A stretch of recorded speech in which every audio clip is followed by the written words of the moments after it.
Hello, my name is Sydney Robinson, and today I will be presenting a strategic change proposal for Thermo Fisher Scientific. The focus will be on improving people management. This is an area where the company is currently underperforming. This presentation uses Cotter's 8-step model for leading organizational change and evaluates Thermo Fisher's structure, culture, and the alignment with conscious capitalism. Thermo Fisher Scientific is a global leader in servicing science.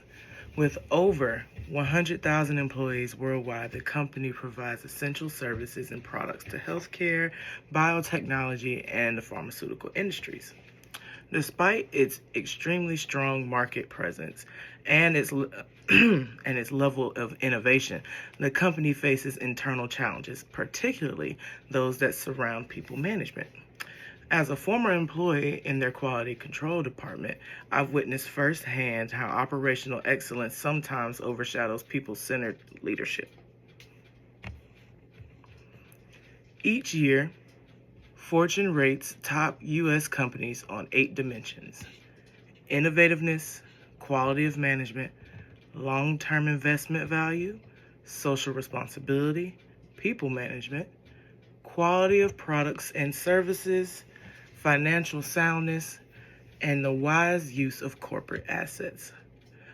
Our focus for this presentation will be the 5th, people management, which includes how well a company attracts, develops, and retains their talent.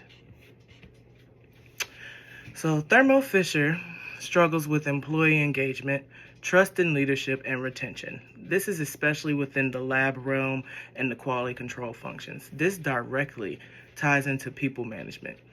As a leadership team member, I've seen career development paths that are often unclear and workload distribution that becomes unbalanced. These issues demand immediate attention from the board. Here are the 3 reasons of why this is urgent. 1, there is a higher turnover in the technical roles, which disrupts our workflow. There is a negative Glassdoor review, which impacts the employer branding. And there's a lack of psychological safety that hinders innovation and limits the ability for collaboration between the departments. If we fail to address these issues, here are the things that Thermo Fisher will face. We will have a rising recruitment and onboarding cost. There will be expected burnout and low productivity rates coming from the remaining employees. We also will endure a loss of high potential talent to competitors, which impacts innovation cycles and project timelines. Long term, these issues can erode the trust of stakeholders and partners who rely on a stable and high-performing workforce. Thermo Fisher operates a centralized, functionally structured organization.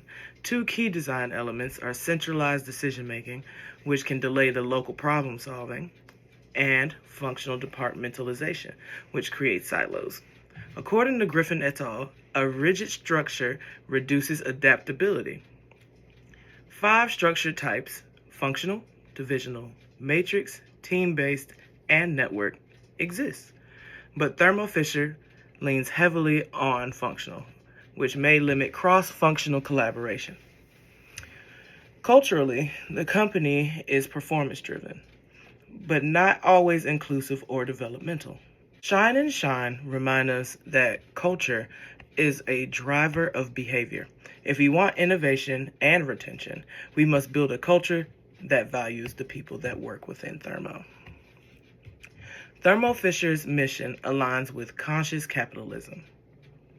They aim to enable customers to make the world healthier, cleaner, and safer. However, internally, they fall short in fostering a conscious culture. Conscious capitalism involves stakeholder orientation, high purpose, and conscious leadership. While they are strong on external purpose, they need to strengthen a little bit more on internal leadership development and create a people-first culture. Caratori emphasizes that cultural diversity and inclusivity positively impacts firm performance, especially when individuals feel empowered to contribute authentically.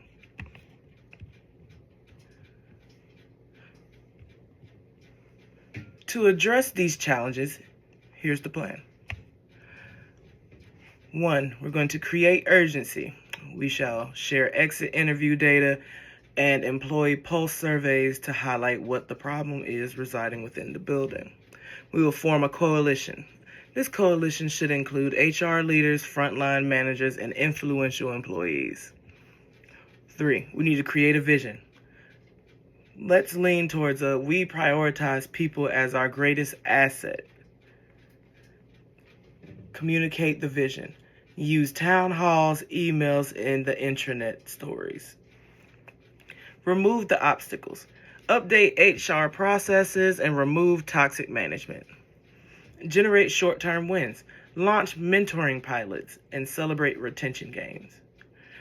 Build on the change. Expand mentorship to leadership development programs. Anchor changes in culture. Tie promotion and recognition to people-first behaviors. Challenges that we may see. Changes won't be easy, but the challenges may include leadership buy-in delays, resistance from the middle management realm, and confusion over what is seen to be the new expectation. In order to overcome these obstacles, we must realign our subsystems. Performance matrices should be reward-based and promote team development. Incentive systems should include mentorship and inclusion metrics. Internal communications must be transparent and a two-way street. This creates a coherence across structure, systems, and culture, what Shine calls organizational alignment. From this case, we have learned 3 things. People-first strategy is not optional. It's a competitive advantage. Structure and culture must align with values, and leadership must lead by example. Trust starts at the top.